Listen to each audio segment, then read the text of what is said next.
যেমনটা বলছিলাম আপনাদের, বাংলাদেশের ট্রলার ধরা পড়ার পর এমন ঘটনা ঘটেনি, উল্টে মৎস্যজীবীদের চিকিৎসা করায় রাজ্য, দাবি করছেন মুখ্যমন্ত্রী মমতা বন্দ্যোপাধ্যায়।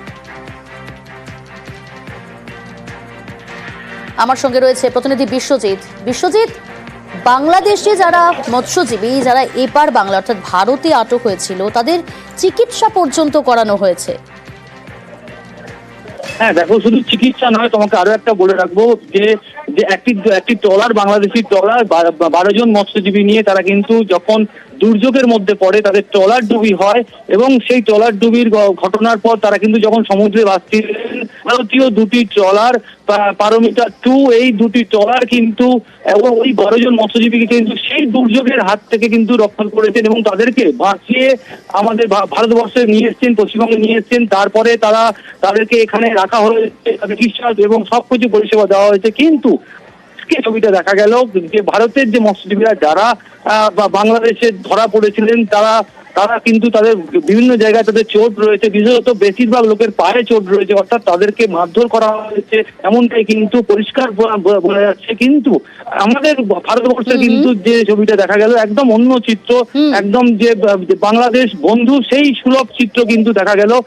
যদিও এই মুহূর্তে যে সমস্ত মৎস্যজীবীরা এই মুহূর্তে কিন্তু গঙ্গাসাগরে এসছেন, তারা পরিবারের সঙ্গে দেখা করছেন, একেবারে যেমনটাই হাসির ছবি রয়েছে তেমনটাই কিন্তু প্রিয়জনকে কাছে পাওয়ার যে আনন্দ, বুক ফাটা কান্না, সেই কান্নায় কিন্তু ঢলে পড়ছেন পরিবারের লোকজনেরা। যে অনেকদিন বাদে যাদের যে একমাত্র ইনকামে রোজগারে মানুষ যে বাড়ি ফিরলে সেই যে কান্না, সেই কান্না কিন্তু দেখতে পাচ্ছি আমরা এই মুহূর্তে।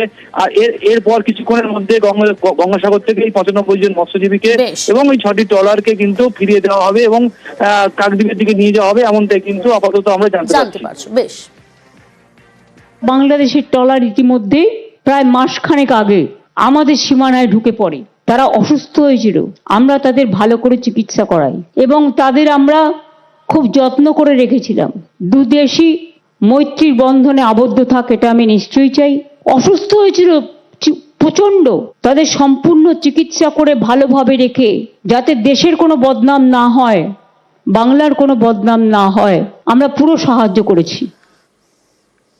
রাজ্য চিকিৎসা করানোর প্রশংসা বাংলাদেশের মৎস্যজীবীদের। আমরা বাংলা সরকারের কাছ থেকে উপকৃত হয়েছি এবং আমরা উপকৃত হয়েছি এবং বাংলায় যারা আমাদের বাংলাদেশে যারা মৎস্যজীবী আটক আছে, তারা যখন তাদের বাড়ি ফিরতে পারে, আমি সেই আশা কামনা করি। যে আমিও চাই যে তারা তাদের বাড়িতে দ্রুত ফিরে আসুক। আমরা ভালোই আছি, নিরাপদে ছিলাম।